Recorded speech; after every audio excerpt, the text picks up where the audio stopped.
And we'll move on to our next guest. I'm really excited to welcome up Tony Nila. He's a certified dog trainer and behavioralist who's changing the game with a calm, science-based approach to dog training. He helps overwhelmed owners create confident, well-behaved dogs without fear or frustration.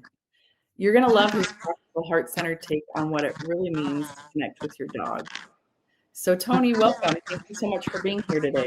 Thank you, Heather. It's an honor to be here. And wow, you blew me away just now with those 7 pillars. Those are all things that I've experienced and I can 100% relate to. That was really great. Thank you so much for sharing all of that. Yeah, of course. I'd love to hear, tell us what cognitive learning is and how it differs from traditional dog methods. It's kind of, I think a lot of people don't realize the difference. So I'd love for you to explain that to our Yeah, listeners. yeah. I'll kind of tell everybody a little bit about kind of, I guess, my background. I am a canine behavior expert, thoroughly trained in canine ethology, learning theory, interpreting canine communication. I've been doing this for 30 years. It's in my early 20s, and I'm 50 now. And the funny thing is all of my 20 years experience and that background I just gave you has nothing to do with what I do now. Interesting. Yeah, I'm actually a canine cognitive specialist, not really a trainer anymore. And being a canine cognitive specialist is kind of it's been around, but it's kind of a newer thing for dog owners to hear about. And it's not something I necessarily chose to do, I just kind of evolved into it as I started moving away from dog training. So in my 20 years, I've dabbled in a little of everything. I've done 10 years of clicker training, e-collar training, prong collar training, dog whistling, so to speak. And I think, today, that was 20 years ago, but I think today people call that more of a balanced trainer. And I started experiencing burnout. I also had sleep apnea that I didn't know about until people said, "You went outside last night." But I started, experiencing burnout, not necessarily business burnout, but a really, I'm helping people with their behavioral issues with their dogs. I also have my own animals that I have to keep up on their training. I also, as any trainer probably can relate to, or any dog owner can relate to, I started collecting behavioral cases that I wanted to rescue, that I wanted to help. And because of how busy I was with everybody else, I started to neglect the training of my pack back at home. They started regressing. And as everybody knows, if you're going to start training, you got to keep up on it. Otherwise, of course, they're going to regress. You got to start all over and get them back up to par and get them back to where they were at. And over those years, I started getting this really unhealthy perception of view of dogs. I didn't enjoy them as much as I used to. I wasn't having fun with it. I was almost like always in a crisis state where I'm with my clients and I'm paying attention. Now, oh, that's too much leash for your dog. You gotta bring him in. Or I had past clients invite me to doggy birthday parties, doggy weddings. And it must have been so interesting to them because they're looking at somebody who's passionate about dogs and they're sitting there in a corner looking like they're nervous at this doggy birthday party. And it's because I'm not enjoying the birthday party as everybody else is. I'm saying, ooh, those two dogs are way too close to that birthday cake. There's going to be a scuffle. Something bad's going to happen. Yeah. And I was always just in this constant state of control, manage it, micromanage it, prevent issues from happening, be careful. People are not self-aware of what they're doing.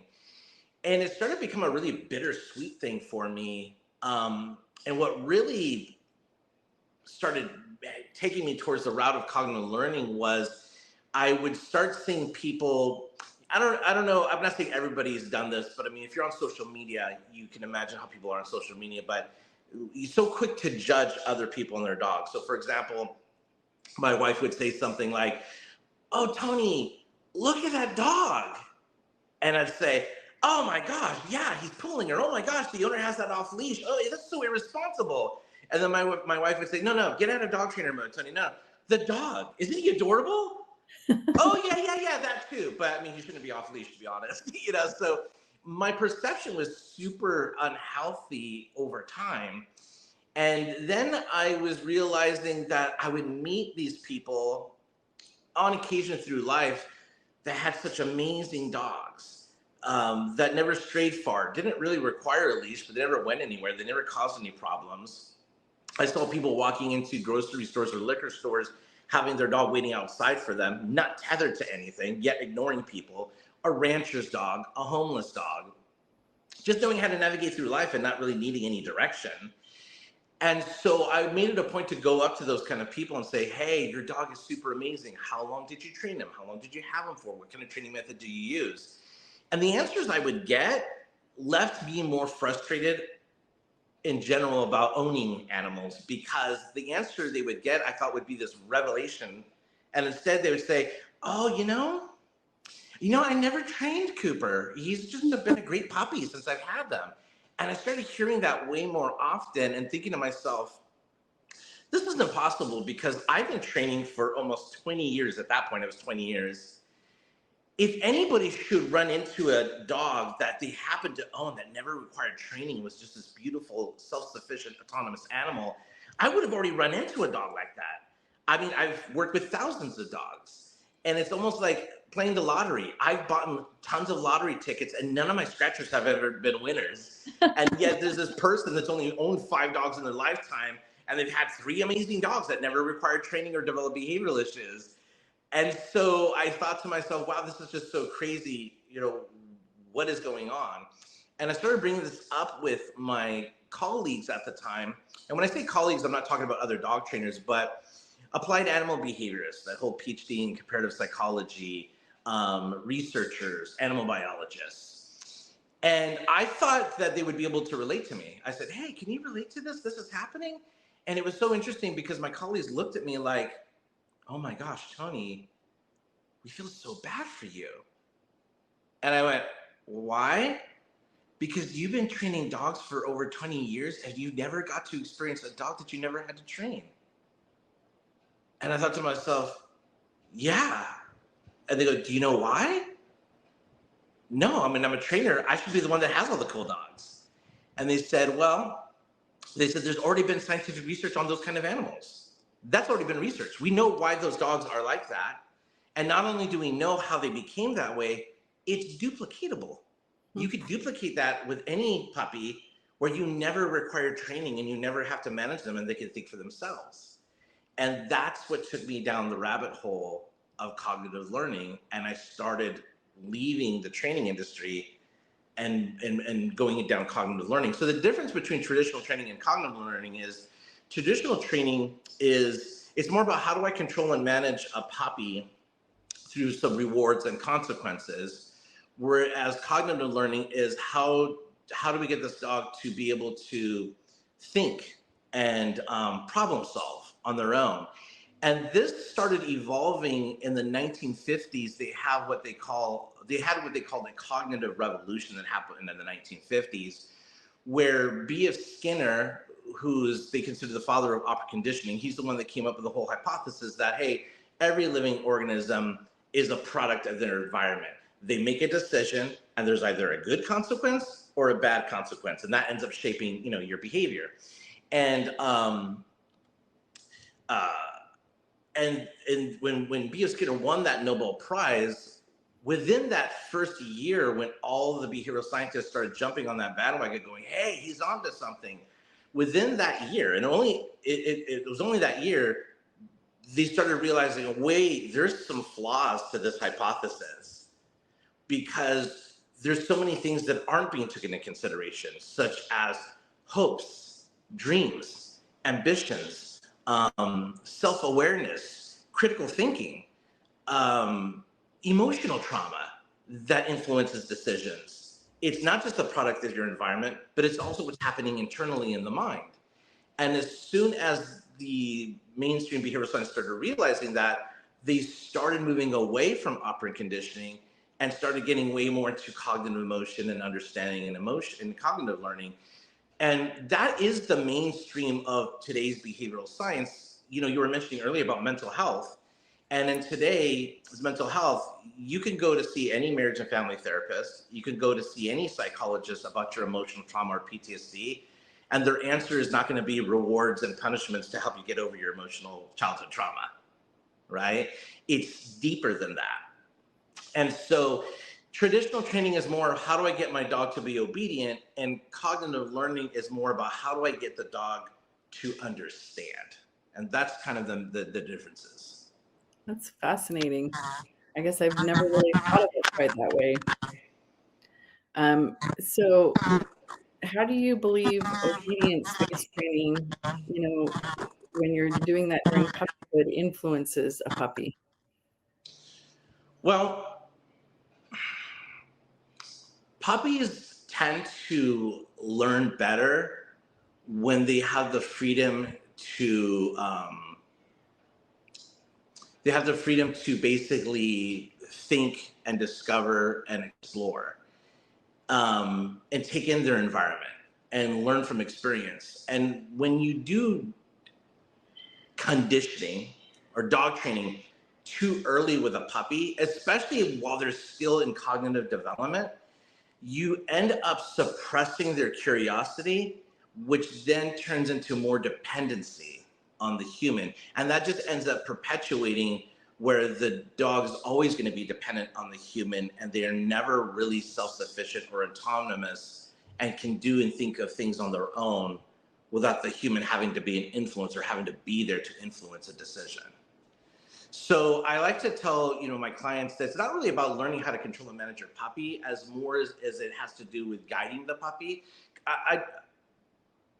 I feel this way now. I didn't feel that way before when I was a trainer, but I feel that puppies now they don't require control and management more than they require mentorship. Like raising a child instead of training a child, so to speak. Okay. So tell me what I've been doing wrong and what I should be doing now. Well, so let me give you an example. When I was little, when I was younger, I was out playing with my friends, right? My mom was in the house and I was out having a good time with my friends, and I started to feel super hungry. So I went into the house. I'm like, Mom, I'm famished. I'm hungry. And she would say, well, do you want a peanut butter jelly sandwich? I'm like, yeah, I don't feel like that. Do you want a bologna sandwich? Do you want cereal? And I'm like, yeah, I'm not feeling any of that. And then so my dad says, I'm hungry too. Why don't we order a pizza? And as a child, I'm like, yeah, now we're talking. Let's get some pizza. And so my dad said, well, we'll order the pizza, go out, have fun with your friends. We'll let you know when it gets here. And so when I was out with my friends, I was about 9 or 10, and there was this neighborhood girl. She was about 9 to 10 and had this little puppy love going on. I kind of liked her a lot. And she rarely got to come out and play with us. And she was out there playing with us. And I was so into what we were doing that the pizza guy came, and my mom opens the door and goes, Tony, the pizza's here. And right away I yelled back, I'm not hungry anymore. And my mom would say, are you sure? And I'd say, yeah, I'm not hungry anymore. And she goes, okay, well, don't stay out too late. When the sun starts coming down, be sure to come home. And I said, okay. And the sun started coming down. And once again, I'm starting to feel that hunger pit in my stomach. And I decided, okay, it's time for me to go home. It was getting dark. And what do you think is the first thing I did when I went into the house? Ate. Where's the pizza? And the first thing my dad said was, oh, we ate it all. It's gone. And I'm like, what? You didn't save me any? I was hungry. And my dad said, yeah, I know that. That's why we called you back. That's why you ignored our recall when we called you back inside to eat the pizza. It's the same thing, with a dog. You ignored the recall. And I was like, oh man. And my mom says, well, it looks like you're gonna end up having cereal. You're gonna end up making yourself a sandwich now because we're already full. We ate the pizza. And so it wasn't that my parents were starving me and going, oh, he's not, there wasn't any form of punishment on their end. It was the fact that they just gave me the decision.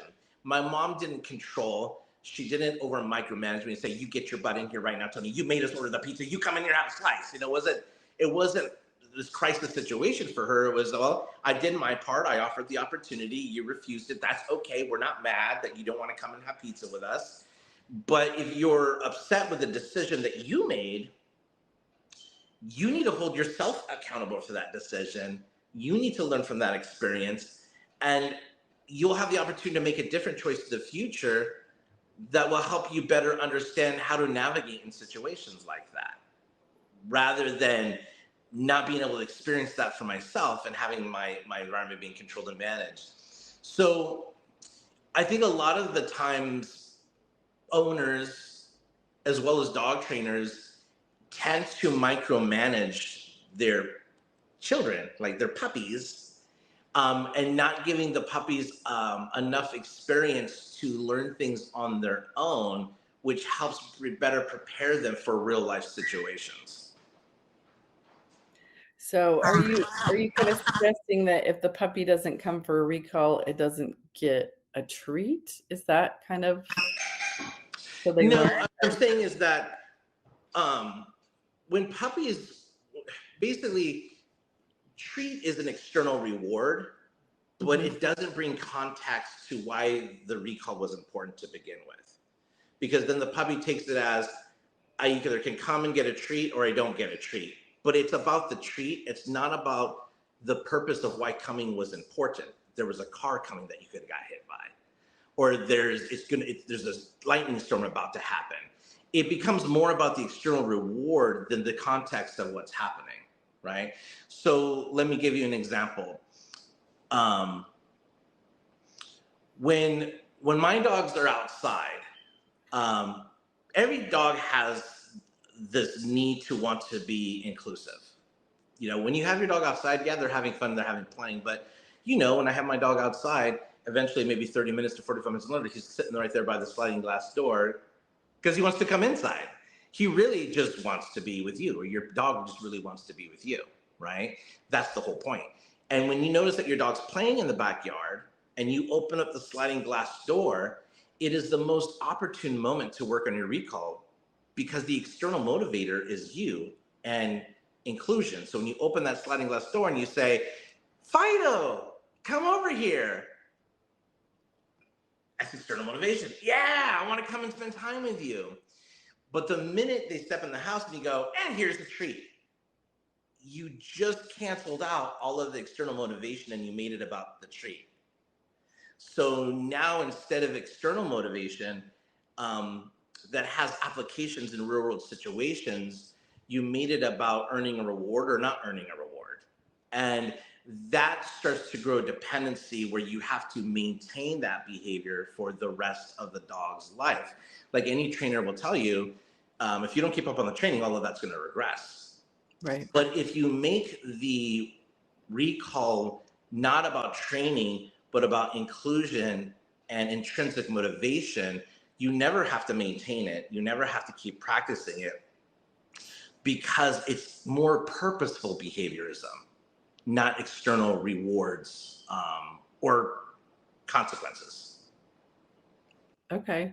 So tell me, you've been doing this form of training for a while now. Are you finding that it works with all dogs or so I know that one of the arguments would probably be that it doesn't work with every dog. It works with every species.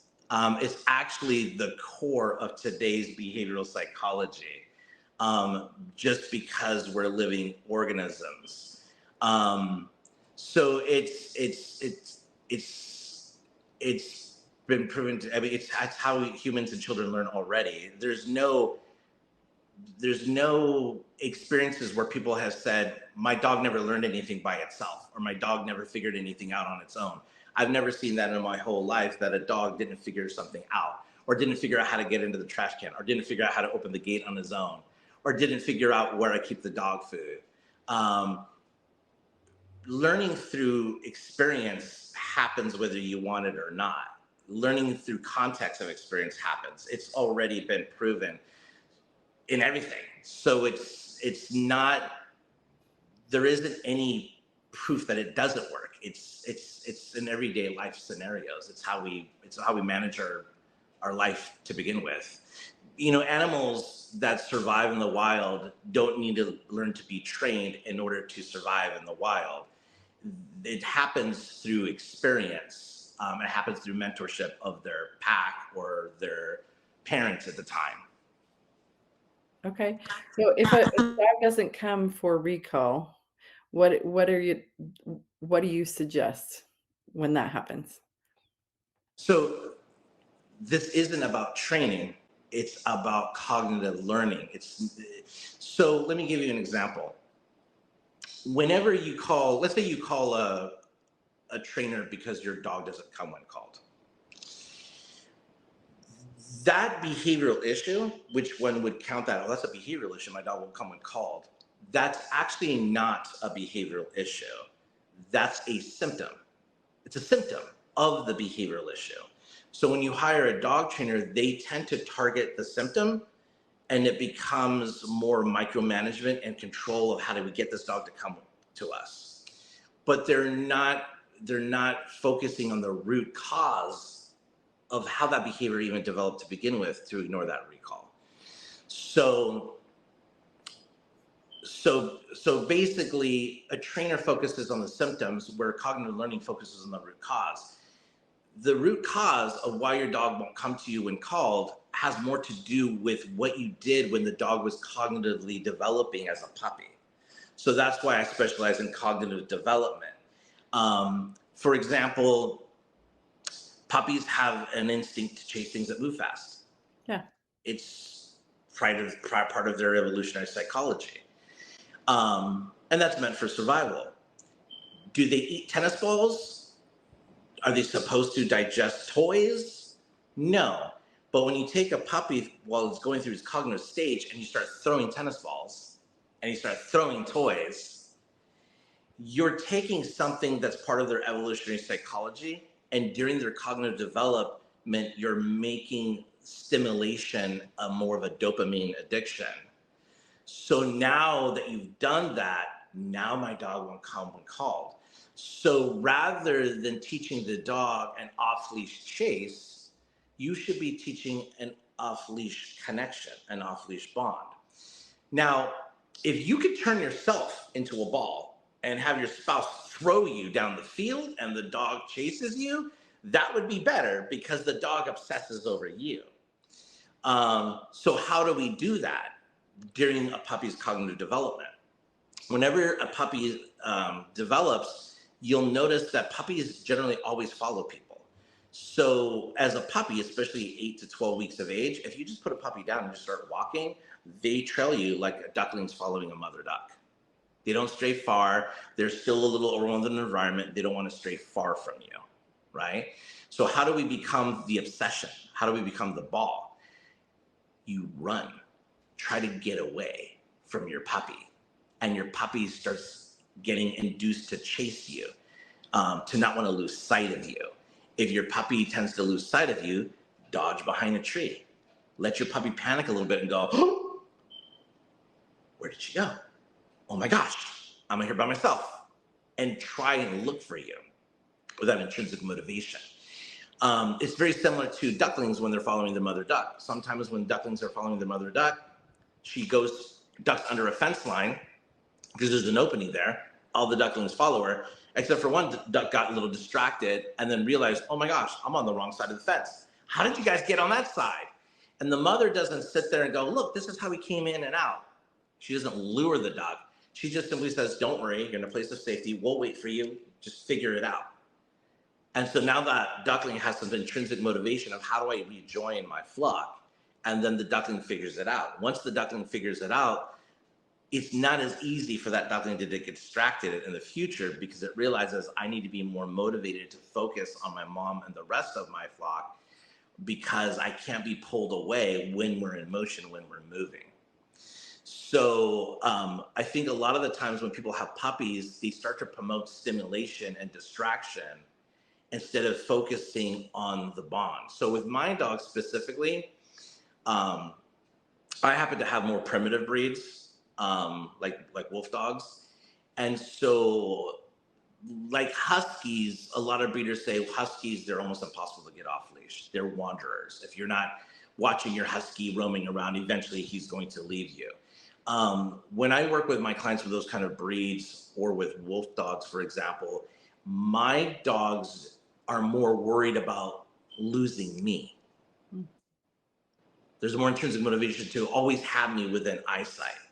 So if I go to a play session with some dog owners and we let all of our dogs play, and I decide, okay, we're going to head home, I don't necessarily try to catch my dogs, get them on the leash, or I don't even tell them to come or use a recall. I just simply walk away.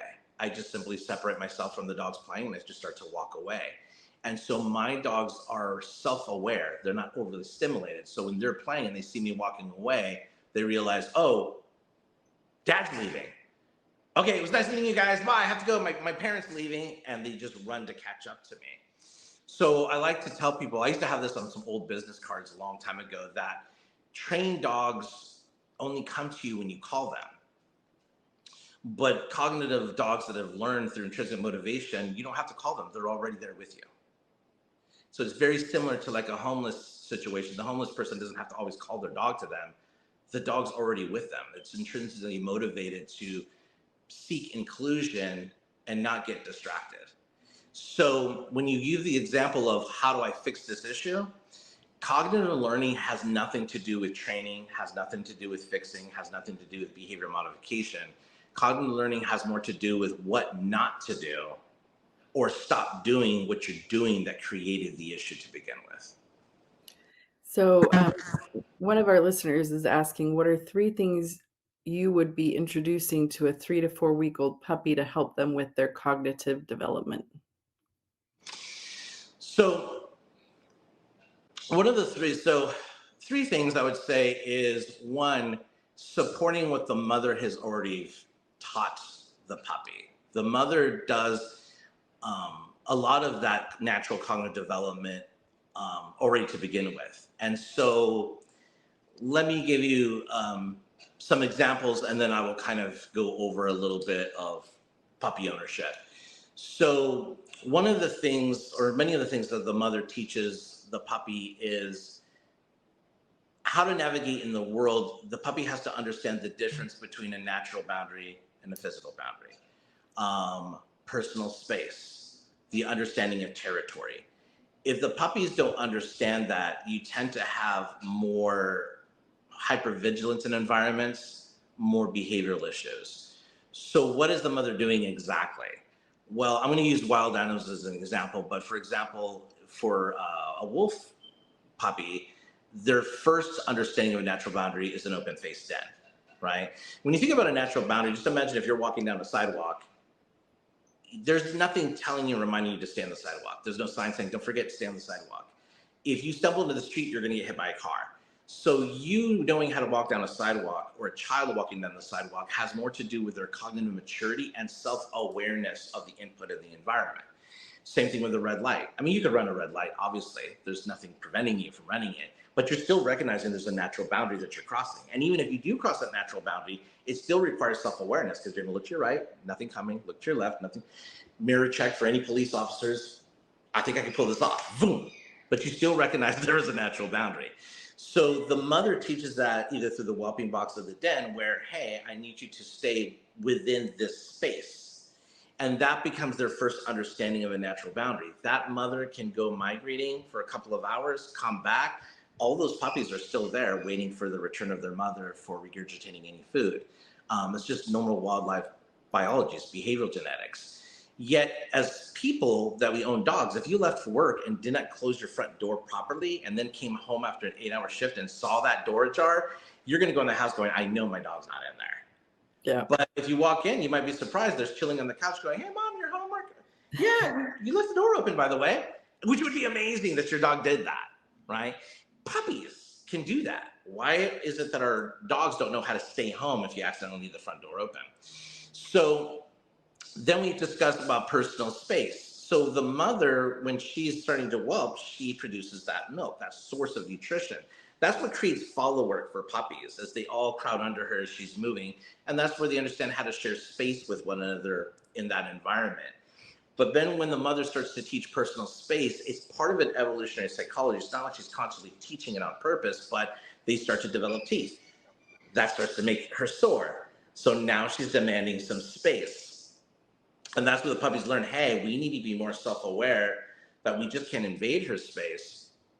We need to look up at her and see whether or not she's even co-inviting us into her space, right?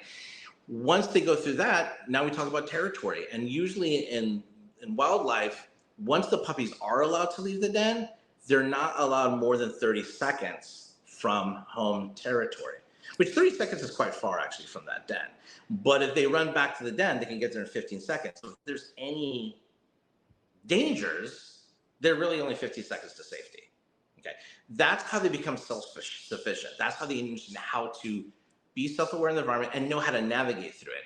So what the new pet owner would want to do is not undo all of that. So for example, now let's put up baby gates. Well, when you put up the baby gate, you now have a physical boundary. So if you want the puppy to stay out of the kitchen, why don't you just keep teaching the puppy, stay out of the kitchen, stay out of the kitchen. Okay, if you can't stay in the kitchen, go outside and play. Okay, come back inside. Oh, you just entered the kitchen again. Get out of the kitchen. Okay, so the puppy over time starts realizing, oh, I'm just not permitted in this area. And then they understand that boundary and they learn it quite quickly. It doesn't take very long for them to understand it. It's already a natural understanding to them. But as soon as you put up a baby gate, now it becomes barrier frustration. Now it can turn into separation anxiety. So now you're being counterproductive to the evolutionary psychology of the dog and to what the mother was already teaching. Then when it comes to personal space, puppies tend to jump on people. They tend to mouth on people. So why are puppies mouthing so hard? They just got through bite inhibition with their litter. They should know, hey, when we play, we need to play softly. Well, that got undone because you used squeaky toys, which sounds like an animal in distress. And now that you're giving the squeaky toys, they can chomp on it as hard as they want. It sounds like an animal in distress, which they don't get, that just stimulates them more. Of course, when the squeaker breaks, then they shred it and destroy the toy. And then you don't understand why their bite inhibition is going on, why they're mouthing so hard in your hands. And you don't understand why they keep invading your space. Well, remember that the mother was whelping them and then she taught them personal space. And then they came to your home and you decided, come get this treat, come get this treat, come get this treat, invade my space, come, kiss, love, come, kiss, treat, treat. And then that leaves you in the future having to now counter condition what you did from the very beginning. So as I said, it's not about training as it's more about supporting their cognitive development so they understand how to navigate through life and avoid undoing all of that cognitive development. Okay. So I know that you've got an introductory webinar and a breeder referral program. Thank you so much for coming and joining us. Can you close us out by sharing a little bit about how to get to know more about you and about what you offer? Yeah. So I mainly with the relationship I have with current breeders is that they usually host a webinar for their puppy owners to help prepare them for the puppies as they go home. And so I usually come on as a guest and it becomes more of an organic conversation where the puppy owners start to express their concerns, what they should worry about, what they can do to prevent counterproductivity of the breeder does so much foundational work for the puppies. I hear it all the time when the breeders contact me. They go, hey, Tony, can you do me a favor, contact my new puppy owner? The puppy's hypervigilant, scared of the world. But when it left me, it was amazing. It's something they did because the puppy was very social before they got them. And so what I do is I have an open conversation with the group of puppy owners and start to help prepare them for receiving their puppy and start to show them that it's not just about 8 to 16 weeks as a developmental stage, a socialization stage, and then you're done and you get into obedience. The truth is there's cognitive stages all throughout the first year of a puppy's life. So people forget that the cognitive stages continue. They're not just over at 16 weeks. And so I start to teach the group all of the stages, such as there's a second fear period. That's probably not the best time to take your puppy out to the fair. So once they understand all the specific cognitive stages that happen, we can avoid all of the mishaps. And about 95% of the time, those puppy owners never, ever have to hire a dog trainer. They end up having that dog that they can tell somebody, I've never trained my dog. He's just always been like that. He's just always been good. So I try to save the dog's cognitive development so that they don't have to be micromanaged. They can think for themselves, and the owner never really needs the training to begin with. Okay, awesome. So they can visit my website, tony-nila.com, and they can contact me and say, hey, I have a litter of puppies. They're going to be going home soon, and I want to go ahead and have us do a seminar together. And I don't charge for that because it just helps everybody all the way around. Helps the breeder have a go home package. You could talk to a cognitive specialist that could discuss that, and then the puppy owners get to have a different perception, a different lens of puppy ownership. It's not about controlling and managing a puppy. Like I said, it's about mentorship. Awesome. Thank you so much for coming, Tony. We really appreciate you coming and joining us today and sharing your training method and a new way of thinking. So thank you so much for coming. You're welcome. You're welcome. Thanks for having me. Our next guest is Nicole Engelman.